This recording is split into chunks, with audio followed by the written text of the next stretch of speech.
Let's say good evening to Sons of Sonix. Sonix? Sonix, yeah, that's right, yeah. Mikey. Yeah. Mike? Is it Mikey and Mo? Mikey and Mo, yeah. Mikey, Mo, Mikey. What's the Nigerian names? Moses. Michael. Yeah, good answer. Michael, Moses. Moses Michael.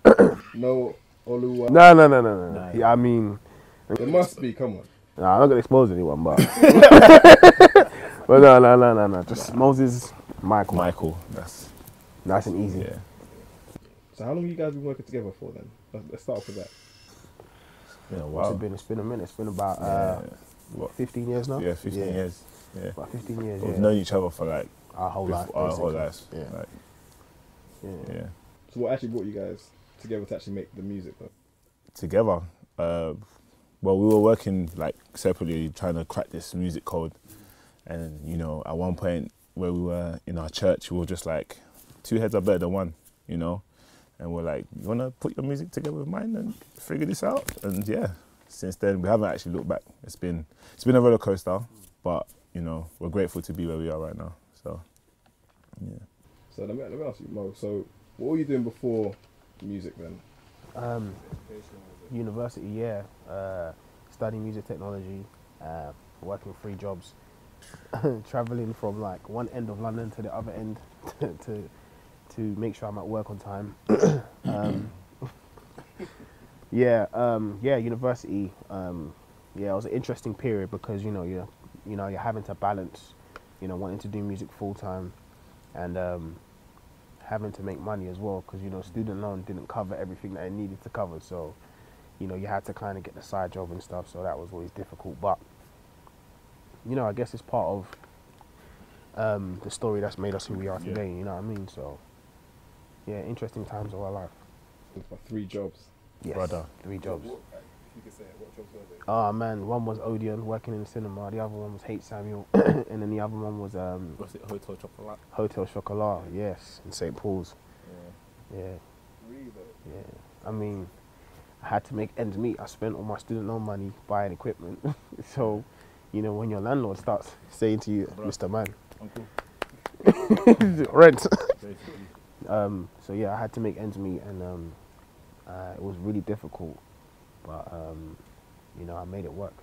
Oh, what about you, Michael? Same. Like I was, like my uni was kind of like just up north from his, so it was kind of like the same thing with uni. But I had one job, but I just lied and said that I wasn't a part-time uni student. So they'll give you like 40-hour shifts, like in the week, like just banging out back to back. So I remember like saying to my teacher, I had violent diarrhea or something that I couldn't come in. And then I was just at work, just trying to make ends meet. Same thing. I bought all my equipment at the time with student loan, and I remember my housemate looking at me saying, bruv, you have no money for food, like what are you gonna do? So we just literally grinded, and then at that time we were flying to America back and forth. So literally all our money was going on that. So as he was hustling, I remember him calling me like, yeah, I'm just leaving Hotel Chocolate at like 1 to go home. And I was just like, funny enough, like I'm just here trying to figure this out. So it's been, we learned a lot from that period, just, time management, money management, and it just helps us now when we're handling business and stuff. So I wouldn't regret those times, even though I'm not saying I want to go to that period again, but we learned, I'm 100% sure, but we learned valuable lessons from there. So What were you studying then? so I was studying,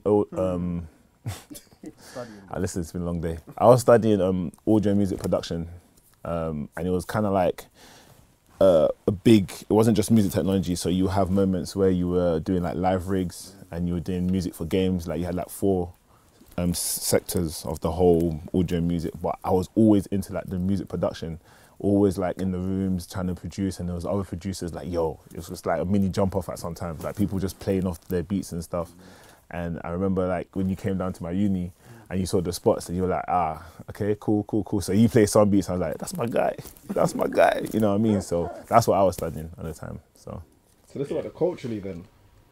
Did the parents understand what you guys were making? Like, like Nigerian parents, did they get it, or was there any static with that? I think ours is different. Yeah, like for me, I already had my older brother Harmony Samuels, who's an incredible producer, super producer, and super producer, and In my case, it was hard, but it wasn't as hard as it would, should I say, naturally be, because he had already paved the way, and he had already kind of, should I say, opened the door so that my parents weren't as strict or as problematic, should I say. But I still went through my my little patch where things were like crazy, you know, leaving home, running away from home, and, you know, being upset, and, you know what I'm saying, there was those periods, but it wasn't, you know, it wasn't as hard as my older brother had it. You know, it was just like, well, you're not doing music, and it's just, you got to be an architect, and if it's not this, it's this, and if it's not that. It was crazy. And I had my fair share, but, you know, I think because he went on to do really well and be successful, it made life a bit easier for me. Yeah, how was it for you? Do you know what? I feel like similar, but it was kind of hard because they didn't understand. And you know where we're from, culturally, when you do music, it's like, oh, you play like in the band at parties, or, you know, you're doing these side gigs. But for me, I affiliated them, but for me, it was kind of like, with my university story, I didn't get into my first course, which was engineering. So when I was telling my dad, oh, I'm going to do music, he was looking at me like, what the hell, what is that? Like, what music are you doing? No way. So we kind of like fell out with that, and that had a big pressure. So for me, like, I used to be like, yeah, but look at Moses and his brother. Like, his brother is an example. Like, Moses and his brother. But no, literally, I used to be like, his brother is an example. Like, it's close to home. That's family. So to this day, my mom's just looking at me like, oh, so you worked with someone with a #1 album. What does that mean? Like, you know what I mean? So they kind of like know that we're doing something great. Like, we're focused. Like, we'll come home late at night. But I think it was a struggle. But, you know, you just got to keep going. You know what I mean? And I'm glad that we did, you know. So, yeah, it was... They still don't get it, to be fair. They still don't. But, yeah. Even now, I'm not going to lie. Sometimes, like, even the other day, we had ourselves in the Voice newspaper, and I literally gave it to my dad. I was like, oh, your sons are on the paper. And he was like, oh, okay, so what does this mean? Does this mean, like... How much is it? Yeah, it's just like this... Because, you know, I love our parents, but, you know, to them, it's like, they've grown up in a time where lawyer, doctor, like engineer, like money, you know what I mean? So to hear that your child is making money off something deemed as a side thing, it's kind of like, oh, okay. So #1, what does it mean? Does that mean there's more food in the house, or what does that mean? Is the bill going to be paid? But no, it's great to, at least for them to know that their children are not just out, you know what I mean? They see us come home mad hours of the night, or, you know, I'm at his house. He stayed in my house for like 4 months, like crazy, like, and they're just like, okay, there's music, what's going on? But they're seeing the process, you know, so.